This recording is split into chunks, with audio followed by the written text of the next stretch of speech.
Hey all, today I'm starting a series where I will be showing the products ഞാൻ എൻ്റെ പൈസ കൊടുത്ത് വാങ്ങിയത് ആൻഡ് എനിക്കത് വെള്ളത്തിലായിക്കുണ്ടോ അതോ മെച്ചത്തിലായിക്കണോ എന്നുള്ളത് കൂടി പറഞ്ഞുതരാം. അപ്പൊ നിങ്ങൾക്കത് നിങ്ങളുടെ വിഷ് ലിസ്റ്റിൽ അല്ലെങ്കിൽ കാർട്ടിൽ ഉണ്ടെന്നുണ്ടെങ്കിലും വേണോ വേണ്ടെങ്കിൽ തീരുമാനിച്ചൂടെ.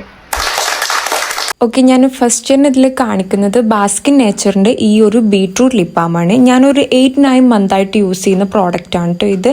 ഇതിൻ്റെ ഉള്ളിൽ കാണുമ്പോൾ തന്നെ നിങ്ങൾക്ക് മനസ്സിലാവുന്നുണ്ടാവും എത്രത്തോളം ഇത് കഴിഞ്ഞിരിക്കണമെന്നുള്ളത്. എനിക്കൊന്ന് ഇനി ഒരു 8-9 മന്തിനുള്ള അത്രയും ക്വാണ്ടിറ്റി ഇതിലുണ്ട് കേട്ടോ. ഞാൻ ഡെയിലി യൂസ് ചെയ്യുന്നതാണ്, എന്നിട്ട് ഇത്ര ക്വാണ്ടിറ്റി ഇതിലുണ്ട്. പിന്നെ ഇതിൻ്റെ ആഡ് നിങ്ങളുടെ ഫീൽഡിലൊക്കെ എത്രയോളം വന്നിക്കണമെന്ന് എനിക്കറിയില്ല. എൻ്റെ ഫീൽഡിൽ ഇതിൻ്റെ ആഡ് കണ്ട് ഞാൻ വാങ്ങിച്ചൊരു പ്രോഡക്റ്റാണിത്. ആൻഡ് ഇത് എനിക്ക് നന്നായിട്ട് വർക്ക് ആയിക്കുന്നു. ലൈക്ക് പിഗ്മെൻറ്റേഷൻ കുറയും ചെയ്തിരിക്കുന്നു. പിന്നെ എനിക്ക് ഇതുകൊണ്ടൊരു പ്രശ്നം ഉണ്ടായിക്കില്ല. പൊതുവെ എനിക്ക് എല്ലാ ലിപ് ബാം യൂസ് ചെയ്താലും ഡ്രൈ ആയി പോയിട്ട് പിന്നെ ഞാൻ ചാപ്ടെക്സ് യൂസ് ചെയ്തതിനാണ് ലിപ്പ് റെഡി ആക്കൽ. ഞാൻ ലിപ്സ്റ്റിക് ഇട്ടുകൊണ്ട് തന്നെ ഇതിൻ്റെ പിഗ്മെൻറ്റ് എത്ര ഉണ്ടെന്ന് കാണിക്കാൻ വേണ്ടിയാണ് കേട്ടോ ഇങ്ങനെ ചെയ്യുന്നത്. ഇതിൻ്റെ റോ ആയിട്ട് അപ്ലൈ ചെയ്തിട്ടുള്ള ഒരു ഫോട്ടോ ഞാൻ എൻ്റെ ഹൈലൈറ്റിൽ കൊടുത്തോളാം, അതൊന്ന് ചെക്ക് ചെയ്താൽ മതി.